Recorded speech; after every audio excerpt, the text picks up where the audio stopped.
the finale. ఫ్రాన్స్లో గవర్నీ అన్న mountains ఉన్నాయి.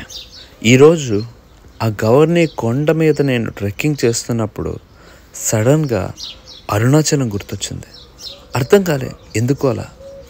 అక్కడ మౌనం నన్ను అబ్జర్వ్ చేసింది, చాలా ఆకర్షించింది. తిరుపతిలో నేను డివోషన్ని నా ఊపిరిగా తీసుకున్నా, కానీ ఇక్కడ గవర్నీలో నేను అనుకోలే నాకు ఇక్కడ కూడా ఏదైనా అనిపిస్తుందని. కానీ ఇక్కడ నన్ను నేను కలిసా. ఐ ట్రాక్ కాదు, ఏదో మొక్కుబడిగా. ఇది నేను నన్ను టెస్ట్ చేసుకునే బ్యాటిల్ ఫీల్డ్. ప్రతి step, every step is a conversation with my body. నాతో, నా శరీరంతో నేను మాట్లాడుకునే భాష. ప్రతి బ్రీత్ ఒక ప్రశ్న నా ఆత్మకి, నా అంతరాత్మకి. అసలు ఎందుకు ఎక్కుతున్నావు? What are you climbing at? Why are you climbing? What are you chasing? దేని వెనక పరిగెడుతున్నావు?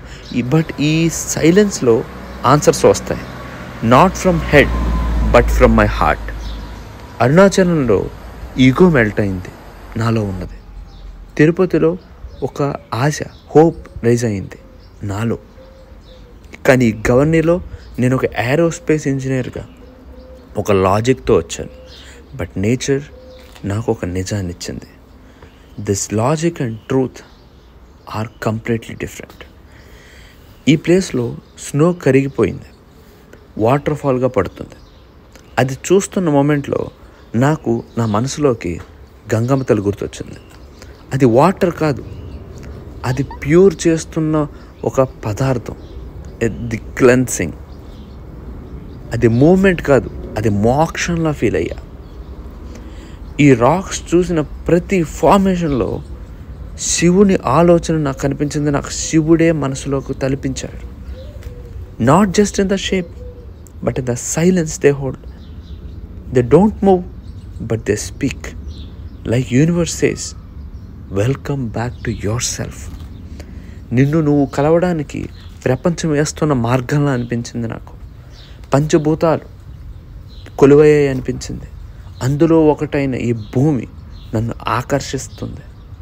ఇక్కడ సిగ్నల్ లేదు, కానీ నా సోల్లో క్లారిటీ ఉంది. ఇక్కడ నాకు మ్యాప్స్ లేవు, కానీ నా డైరెక్షన్ ఉంది నాకు మనసులో. లాజిక్ ఎమోషన్ అనొచ్చు, సైన్స్ భక్తి అనొచ్చు. ఈ డివోషన్కి ఎమోషన్కి మధ్యలో అన్నీ కలిసి ఒక ఫ్లైట్ ఆఫ్ అవేకనింగ్లా ఫీల్ అయ్యింది నా మనసు. ఎక్కడ నాకు గోల్ గురించి అనిపించలేదు, డెస్టినేషన్ గురించి తాకలాలు రాలే. కానీ ఇది జర్నీలా నేను కలిసి నేను మర్చిపోయిన వెర్షన్ని నాకు గుర్తు చేసింది. గవర్నీలో I met the me that I lost. The little boy who dreamed to fly today he climbed. ఎప్పుడైతే నేను ఇదే నా లిమిట్ అనుకున్నానో అది దాటి ముందుకెళ్ళగలనని అనిపించింది. ఓకే, ఆ దగ్గర వరకు వెళ్తాం, ఇంకొక అడిగేద్దాం. ఎందుకంటే అరుణాచలంలో నేను ఎలా అయితే ఒక 10 కిలోమీటర్ల తర్వాత అబ్బా కాయగలను అనిపించిందో, 12 కిలోమీటర్ల తర్వాత అసలు నేను చేయగలను అనిపించిందో, 14 కిలోమీటర్లకు జస్ట్ ఒక 200 మీటర్ల ముందు కూడా ఆహా ఇక్కడ వరకు వచ్చాం, ఇంకొంచెం ముందుకు వెళ్ళలేనా అన్న మనసులో వచ్చిన తలప ఎగ్జాక్ట్గా ఈ కొండ ఎక్కేటప్పుడు నాకు అదే అనిపించింది. ఆ వాటర్ ఫాల్స్ నా మీద ఆ చిరుజల్లు పడాలి, దాని కింద ఏదో తలపెట్టాలని కాదు, దాని దగ్గర వరకు వెళ్తే ఆ అనుభవించాలని నాలో ఉన్న కోరిక నన్ను ముందుకు తీసుకెళ్ళింది. స్టెప్ బై స్టెప్ వెళ్ళే కొద్దీ నాలో వేరే ఆలోచనలు అన్నీ పోయి ఓన్లీ డివోషన్ వైపు మాత్రమే అడుగులు సాగించింది. ఫ్రాన్స్లో ఒక స్నో కవర్డ్ ట్రెక్లో ఇండియాని, శివుణ్ణి, సైన్స్ని, స్పిరిచువాలిటీని కల్పించాను. అవన్నీ నన్ను తలపించాయి. అది గవర్నీ బ్యూటీ కాదు, అది నా ఆత్మ బ్యూటీ, మీ ఆత్మ బ్యూటీ. మీరు ఎక్కే కొద్దీ తెలుస్తుంది.